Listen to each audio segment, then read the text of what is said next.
I love Cornerstones. They do so much for a quilt. We're going to talk about how to make cornerstones with any block you might have. The first block we're going to use isn't pieced. It's just a regular, beautiful block. And we're going to make cornerstones out of this gorgeous green. However big the block is that you're trying to make cornerstones for, that's how big you're going to want the sashing to be. You can just measure your block and make your sashing pieces that wide. And then we're going to do this in a strip piecing method that will help it go so fast and be absolutely amazing. I use this method all the time when I make cornerstones because you can do it with any size block you have. The little white is going to be the cornerstone. I line my block up. Yes, I like how that look is. And so I go to press it. You can tell this fabric needs to be pressed so that it can sew perfectly wonderfully. I press it before I sew it so that as you sew them, they're more even. Because this is going to be something we trim apart, I want it to be pressed first. So I always press and then I sew. And it's just quick.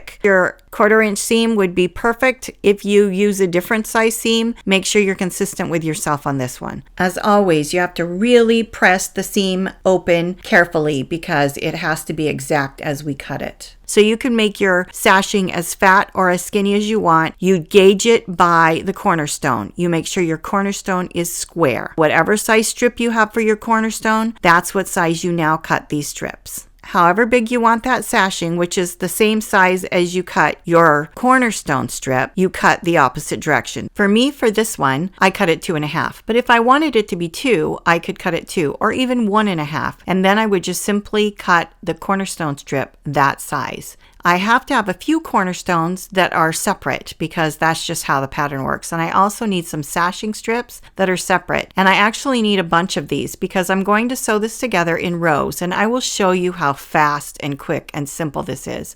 I've drawn out the pattern. And when you have the drawn out pattern, then you can just add up. I know I don't do math, but I can count. And so I count how many I need and I decide how many I need that have cornerstones, how many I need that are separate, and what I can do with them. As I get how many I need, then I am ready to go. I'm going to sew these into rows. So I'll have the cornerstones, that is a row.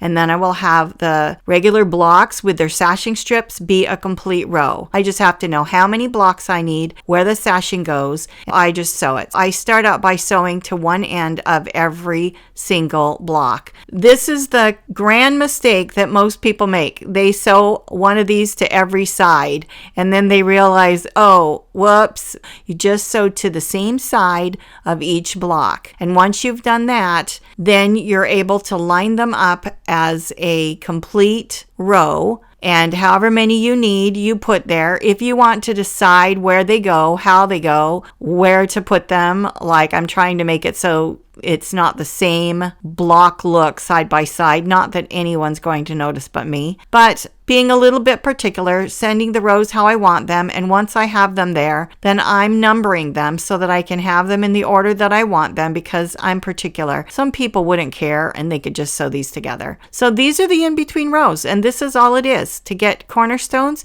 you simply sew the sashing between the rows. Once they're sewn, then of course we press. And I'm showing you that I'm pressing towards the sashing. If I press towards the sashing on this, and then I do it in a minute, I'll show you, then all the pressing goes the way it should in the end.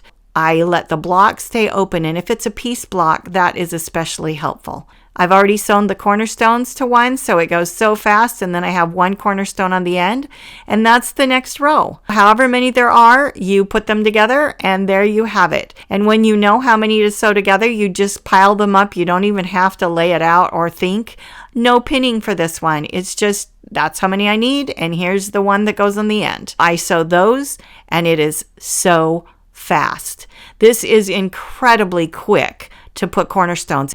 It elevates your quilt. It elevates your quilt blocks. It makes everything look so great. And when you have cornerstones, it makes it so that your sashing doesn't pull or push or have your rows look uneven. Everything is even with a cornerstone. It's the blessing of a cornerstone. It makes your work look so beautiful. Notice pressing. I'm pressing towards the sashing. because it has to go towards the green so that the seams will budge correctly together. I'm showing you here, I put it together and look, they're going to exactly just snug right into each other. I know some of you keep telling me the right word is nest. I know. And it's also budge. So you say whichever word you like, because putting it together is what matters.